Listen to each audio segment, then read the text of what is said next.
everyone. Today I am going to start lesson number 15, some natural phenomena, kuch kudarti घटनावां. So let's start.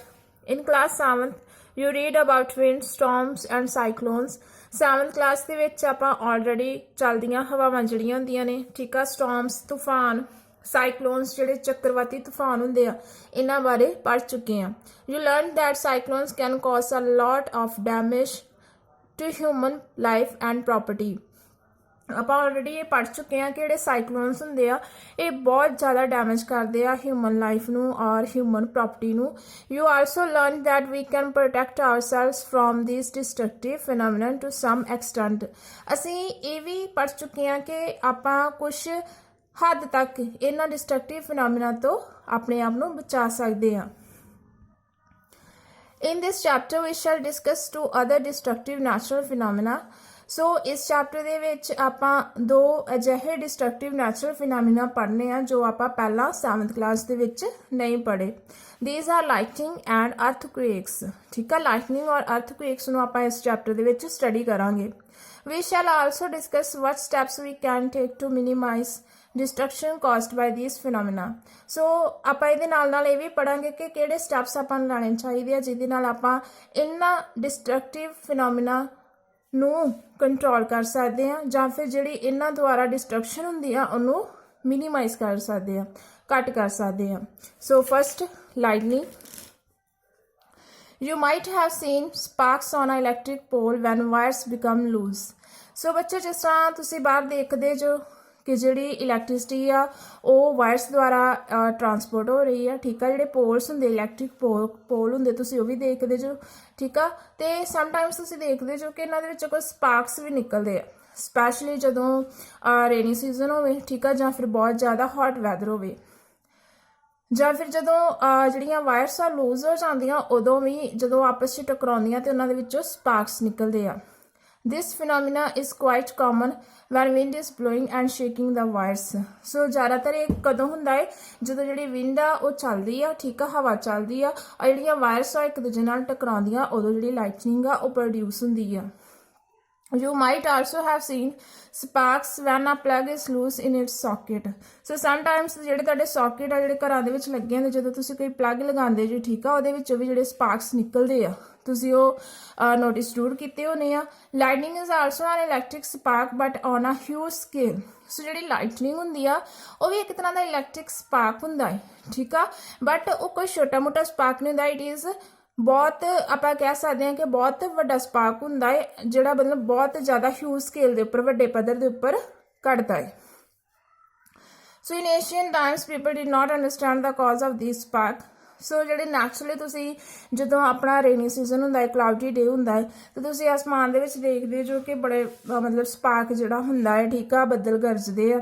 ਸੋ ਜਿਹੜੇ ਪਿਛਲੇ ਸਮੇਂ ਦੇ ਲੋਕ ਹੁੰਦੇ ਸੀ ਉਹਨਾਂ ਨੂੰ ਇਹ ਸਮਝ ਨਹੀਂ ਸੀ ਆਉਂਦਾ ਕਿ ਐਕਚੁਅਲ ਦੇ ਵਿੱਚ ਇਹ ਸਪਾਰਕ ਕਿਉਂ ਹੁੰਦਾ ਹੈ, ਠੀਕ ਆ, ਜਾਣੀ ਕਿ ਜਿਹੜੀ ਬਿਜਲੀ ਇਹ ਕਿਉਂ ਲਿਸ਼ਕਦੀ ਆ.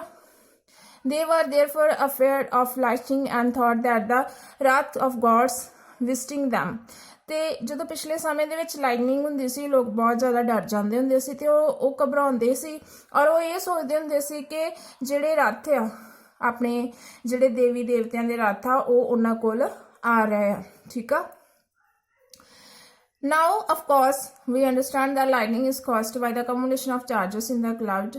So ਸਾਨੂੰ ਹੁਣ ਪਤਾ ਹੈ, ਸਾਨੂੰ ਇੰਨੀ ਸਮਝ ਆ ਗਈ ਹੈ ਕਿ ਲਾਈਟਨਿੰਗ ਹੁੰਦੀ ਹੈ, ਠੀਕ ਆ, ਅਸਮਾਨ ਦੇ ਵਿੱਚ ਉਹ ਕਿਵੇਂ ਹੁੰਦੀ ਆ. ਅਕਮੂਲੇਸ਼ਨ ਆਫ ਚਾਰਜ ਕਿ ਕਲਾਉਡਸ ਦੇ ਵਿੱਚ ਜਿਹੜਾ ਚਾਰਜ ਆ ਬਹੁਤ ਜ਼ਿਆਦਾ ਇਕੱਠਾ ਹੋ ਜਾਂਦਾ ਹੈ, ਅਕਮੂਲੇਟ ਹੋ ਜਾਂਦਾ ਹੈ. We need not be afraid of lightning but we have to take precautions to protect ourselves from the deadly sparks. So ਸਾਨੂੰ ਇਹ ਤੋਂ ਡਰਨ ਦੀ ਲੋੜ ਨਹੀਂ ਹੈ ਲਾਈਟਨਿੰਗ ਤੋਂ, ਬਸ ਕੁਛ ਸਾਵਧਾਨੀਆਂ ਵਰਤਣੀਆਂ ਚਾਹੀਦੀਆਂ, ਕੁਛ ਪ੍ਰੀਕਾਸ਼ਨਸ ਲੈਣੀਆਂ ਚਾਹੀਦੀਆਂ ਤਾਂ ਕਿ ਅਸੀਂ ਆਪਣੇ ਆਪ ਨੂੰ ਇਹਦੇ ਜਿਹੜੇ ਡੈਡਲੀ ਸਪਾਰਕਸ ਹੁੰਦੇ ਆ, ਠੀਕ ਆ, ਪ੍ਰੋਟੈਕਟ ਕਰ ਸਕੀਏ. Next, the sparks that the Greeks knew about. The ancient Greek knew as early as 600 BC that when amber was rubbed with fur.